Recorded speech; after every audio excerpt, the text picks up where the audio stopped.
صباح الفل عليكم وصباح صنع في مصر.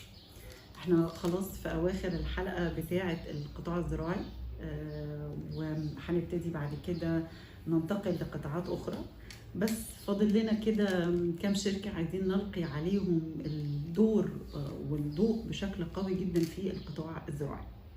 عندنا شركة بمنتهى البساطة، في نوع يمكن كنا لما اتكلمنا على انواع الزراعات قبل كده في فيديو سابق وقلنا هي ايه انواعها المختلفة، فكان في حاجة اسمها الاكوبونيك او الزراعة المائية، اللي هي فكرة ايه؟ ان انا بعمل تربية في الماء للاسماك، وبعدين هذه الاسماك ليها مخلفات.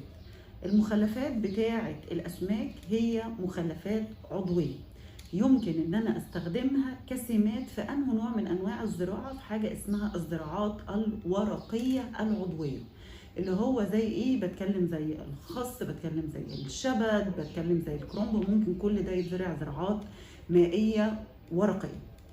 عشان كده هنا الشركه بتاعتنا دخلت عملت عصفورين بحجر. جت قالت لك انا هعتمد على الزراعه بتاعت الاكوابونيك، يعني هيبقى عندي مزرعه سمكيه بربي فيها السمك البلطي، باخد الميه بتاعته بتاعه المخلفات بتاعته بتاعه هذه الزراعه بتاعه التربيه الزراعيه بتاعه السمك، ابتدي استخدمها كسماد تعدي على الاحواض اللي زرعاها بجذور مائيه للورقيات، وبدات ان هي تستخدم الميه. فمعنى كده ان مساحه الارض بتاعتك بقت بتطلع حاجتين. اول حاجه بطلع منها سمك ممكن تبتدي ان انت تبيعه كمزرعه سمكيه، في نفس الوقت حاجه تانية ان الابراج بتاعه الاكوابونيك دي بتكون ابراج طوليه، يعني مش بس انا المساحه اللي مزروعه عليها في الارض، لا ده ممكن يبقى برج 12 دور و8 ادوار وتبقى عدد الابراج طويله. فالمساحه الصغيره انت بتعمل فيها حاجه اسمها توسع راسي في الزراعه. فده اللي هي قدرت تعمله اجروماتيك فارمز، قدرت تعمل الحكايه دي وقدرت عملت نجاح كويس جدا، لانها كمان بتبيع المزروعات الزراعه الورقيه بتاعتها بتبيعها بدون بدون كيماويات، وما فيهاش اي معلقات كيماويات تماما، فهي زراعه عضويه بيور، فتمنها بيبقى غالي. فطلعت من نفس حته الارض منتجين.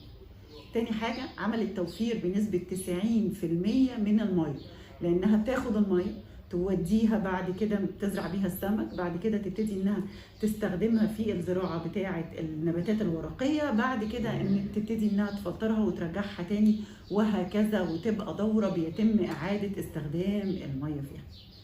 تحيه للي بيفكر بشكل مختلف واللي بيعمل قيمه مضافه.